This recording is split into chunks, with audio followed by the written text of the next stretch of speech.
Hello, Jasmine. Hi. How are you? Hello, Caroline. So welcome back, live history fans. We are doing a different kind of interview today because it's going to be a little bit longer. But we have Caroline Bowden, who is the head of our history department. So before we get into what you do, tell us who you are. I am mostly an ESL teacher with the government, which means I've got a lot of time at home right now. And I've been an actor with Live History since January of 2017. And last summer, I got promoted to being a researcher with the history department because Jasmine happens to know my love of history very much.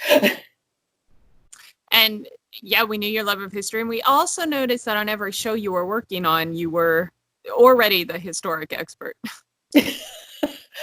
Mostly because I am a history nerd. I'm also an accent nerd, so I would always try and figure out an accent, whatever character I was playing. So that's it's all part of the research thing.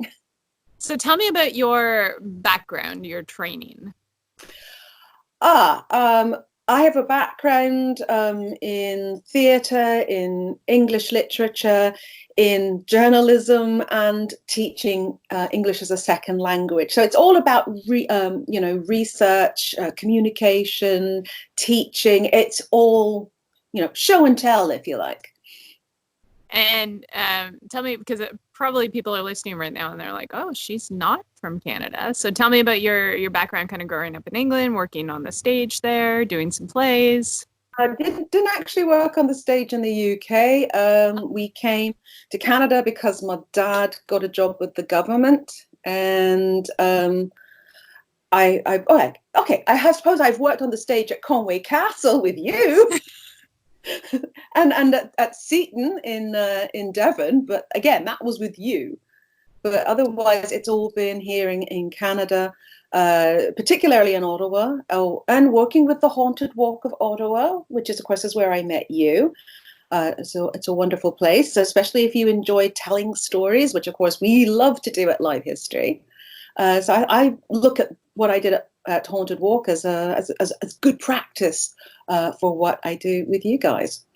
So that's actually kind of fun because you, of course, were born in the UK, but we had to cycle you back there to get you to perform there. We had your UK debut. I feel kind of honored.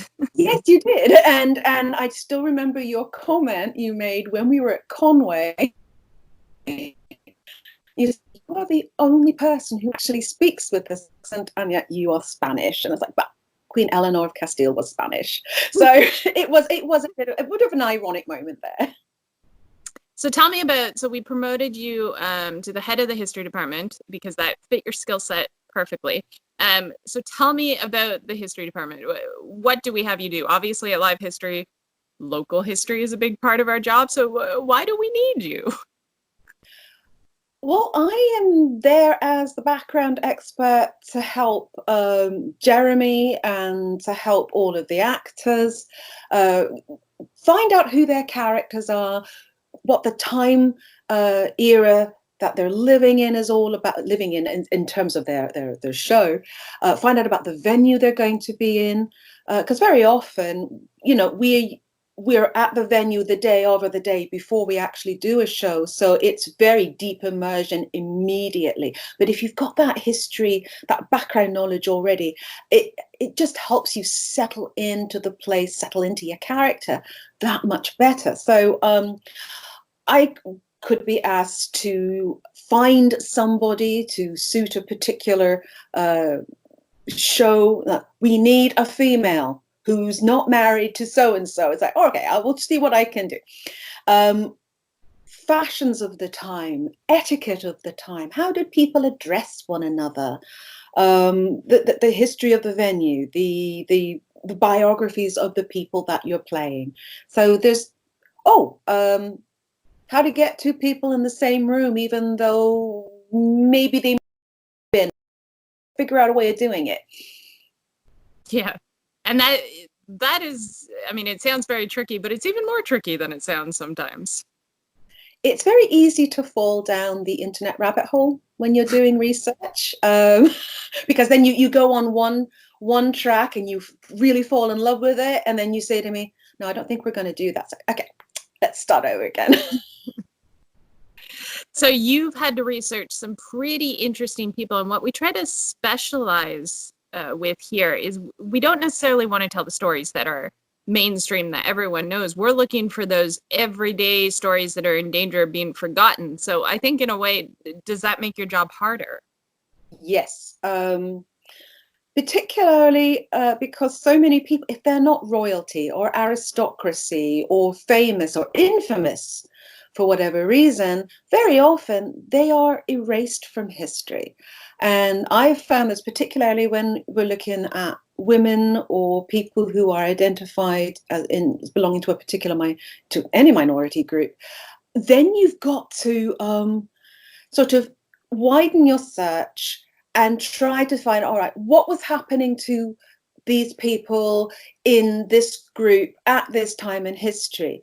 And so you're looking very generally, you're making best guesses, you're hoping to goodness you don't get it wrong, because I really hate doing that. But it's sometimes it's really frustrating. I mean, I've walked into shows where I've had absolutely no idea who my character was beyond, oh, she was married to this person and she was at one time engaged to that person, and that was literally it. But we all knew who her brothers and her father were. And that was just. I suppose situations like that, it's very helpful to know the general era and to know the way people would have behaved, so you can kind of fill in the gaps. Exactly. So sort of how somebody would have spoken to a servant, how someone would have spoken to a man of their class, how they would have spoken to strangers, just to get that, to create the fantasy for the audience to interact with. And you get some marvelous moments from that. You really do. Because, when you get people who really want to play along, it's fabulous. And so you must have researched so many characters, and you've been with us for four or 5 years now. So you've played a whole bunch of different characters as well. So tell me your favorites. My favorites. Queen Eleanor Castile, who was married to Edward Longshanks. I got to keep the crown, as you can see. I have yet to teach a class wearing this, but I'm thinking I might do it next week. And the reason I love her is she was so ahead of her time. I mean, yes, she was a queen, but it seemed to have been a love match. They went very rarely apart. She traveled with him everywhere. Even to the Holy Land. She was someone who was quite an astute businesswoman. And over the course of her rather short life, she gave birth to 17 children, very often while on the move. So it was wonderful playing her at Conway Castle. And the idea was that we were there just as it was starting to be built. And that was a lot of fun. It really was a lot of fun. The mother of William Lyon Mackenzie King, Isabel Grace King, a sometimes difficult to like lady. But the more I read about her and the more I kind of understood her psychology and how growing up in exile with a father who was deemed a rebel because of the 1838 rebellion, you could really see how that played a role in her life, in her outlook, in all of her many insecurities. And I grew to love her a great deal. I really, really, really did. People that I've liked to who have I really, really liked to investigate? Oh, that's a really good question. I don't know. Maybe it's going to be coming up this season. I'm looking forward to investigating Richard II for Conway, because he's another tough character.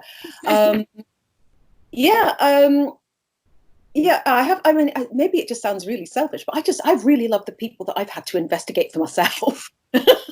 had pretty amazing world. They're memorable. They're memorable. You've had Mrs. Darwin, didn't Oh, you? Mrs. Darwin. Well, yes, and there was a moment when I was reading, and it was the biography of their love story, of their relationship, and I'm sitting on the bus and getting towards the end of the book, and first Charles dies, and then she dies, and I'm sitting on the bus, tearing up, reading this book. It's like, oh, that's very sad. So I liked Emma, but again, I wasn't as attached to her as Eleanor or Isabel. I think because they were such strong women. Not to say that Emma wasn't; she was a very strong woman as well. But no, I guess I just like queens. And I've had some of the other performers bring this up as well, that when you're playing someone from history and we're doing it as if they've come back to life at a certain age, it's hard sometimes because you know what happens to them, and yet you're playing them only halfway through their life, and so you have on your shoulder. And when you get people who are as keen on history as we are, and they know the story of the venue or the people who lived there, and they come up to you, and of course you've got to stay in character the whole time. And I remember when we were at Conway, and someone said, "Now, when your husband dies," and I was like, "But my husband, he is not dead. He is fighting the Welsh and building castles." You have to stay in character because, yes, you know what's going to happen. You know Braveheart's around the corner and what have you. But it was after Eleanor had died and her influence over him had gone away. So, yes, you have to adapt to it. It's very interesting sometimes how, as a character, you say, well, that's a very interesting prediction. I'll have to get back to you about that. Yep, exactly. And sometimes it's a great weight on your shoulders, too, because you know what they've contributed to history, and you want to honor their memory and honor their legacy. And sometimes that contribution might be negative in some ways. Hopefully it's positive. But yes, you're very much aware of the place you're in, the person you're playing, the people you're playing with, and the connections between you. And wanting to honor their memories. Exactly. So we've sent you to do some research in some pretty interesting places. I know that the various teams have requests for you that are sometimes just not as easy as opening a book or going to Wikipedia. So where are the strange places that you go to research? Well, we had a show called Robin's Redemption, which takes place at a wake. And there was a community up in Northern Ontario, and the team was going up there. And we needed a suitable dead person. And the person who was suggested to us just wasn't going to fit, except he kept popping up in every little bit of research I was doing. I ended up going through a sort of death list, literally, of people from about the 1930s to 1970 max. And we did actually find someone, because it had to be sort of very specific to the area and to the time. And then I would get this list of names and then just further find out if I could find anything out about them. So we did actually find somebody.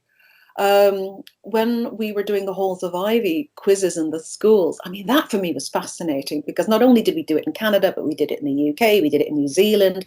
And the quizzes very much can be about local history, provincial history, or national history. So I've not had the opportunity to travel out west yet. So finding out about these little towns and when they'd been established and what the history was of that. So I'm going through town council meeting minutes and the local newspapers and whatever I could find. I remember one night I had terrible insomnia, and there it is, 3 a.m, and I'm reading this local newspaper, like, oh, we can use that fact in the quiz. So that's the kind of thing that you do, or that I do. That's what you have to because we work with such local history in sometimes the smallest of places, but those are the stories that don't get told, even though they're just as amazing as the ones that do. And I think I made a request because there was one place, it's got a popcorn stand. And I remember you were on tour then. I said, can you go and take a photograph of it? Because I got so attached to this idea of this little popcorn stand in this small town. And I don't think you did you? It was closed. Oh. It was closed. But I mean, that's quite interesting because you're learning so much about this town that you sometimes know more than we do before we get there. You have essentially lived in that town through all your research. Yes. And I will send the notes out to the team that's going to be there, and I'll say, don't forget to look for the giant coffee pot or the popcorn stand or the walk, the bird walk or what have you. So I give you tips on things that you can do while you're there and you've got some downtime. I mean, these things come up. I think I should be hired to do their tourism for them. So it's tourism/history department. Exactly. Yes. But it is so interesting because I know the tips that you're sending, even if it's something such as the giant popcorn stand, that is a part of that town's identity and that town's history. And so it's important for us when we're on the road to understand those things and to see those things, to understand the people that we're playing. Mm-hmm. So, and I think that means that you can immediately make a connection with the audience, because it's like, you know that about our town, and so I think people are so pleased when you show some interest, you show some understanding, some knowledge, and right away you're going to make a connection. We try, because a lot of the time we leave and go, that was the coolest person. We mention them or got the honor of playing them, and it's sometimes very difficult because you're playing sometimes this person's grandmother, or you're playing their best friend that has since passed away, and so it's intimidating, but it's also an honor, and that's why it's so important to have your facts right. So let's talk about the Conway Castle show just for a minute before we wrap up, because I think that's a good example of how we had to bring characters together that weren't necessarily together at that moment, but they could have been. And we are looking to tell stories that could be forgotten, but we were not looking to tell the main ones. So if you go to Conway Castle, you hear about Edward building the castle, but we told a lot of stories that were kind of just off center of that. Well, our characters would definitely have been together, because you were playing my best friend, my lady in waiting, and I mean, and what was your character's name again? Well, I think Marjorie. It was Marjorie. So Lady Marjorie, I mean, she stayed connected with the royal family long after Eleanor's death, and in fact looked after the king's children, their children, and the children he had with his second wife. So that's lovely that there was that connection. And then we had Ian playing Edward's nephew, Alexander, the Prince of Scotland, the Crown Prince of Scotland, who was unfortunately going to meet his timeless end a few months later in the sort of the time era that we had set it in. And it was quite lovely, sort of getting that, two friends, two confidants, but one's a queen, one is a lady, an aristocrat, and then auntie and nephew, and explaining you've doesn't matter how sick you're feeling, because he was sick with what we believe was malaria at the time. You still have to go and do your job and be royal and govern and look after your people. So we had Marjorie, the lady in waiting, whose story is probably a little bit buried these days. Yes. And we had Eleanor, who does get her story told, but not as much as Edward.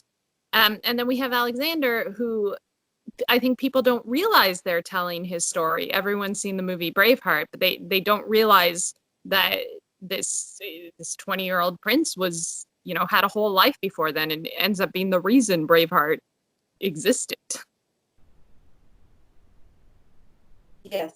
Well, that's it. He does the heir, his niece, who was the daughter of his sister, and I can't remember, King of Norway. She dies at the age of 6, and all of a sudden the throne of Scotland is up for grabs, and everybody wants it, including Edward.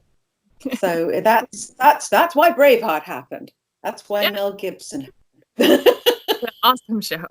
So before we leave you, Caroline, do you have any final thoughts for us, or any final stories on your time as a researcher?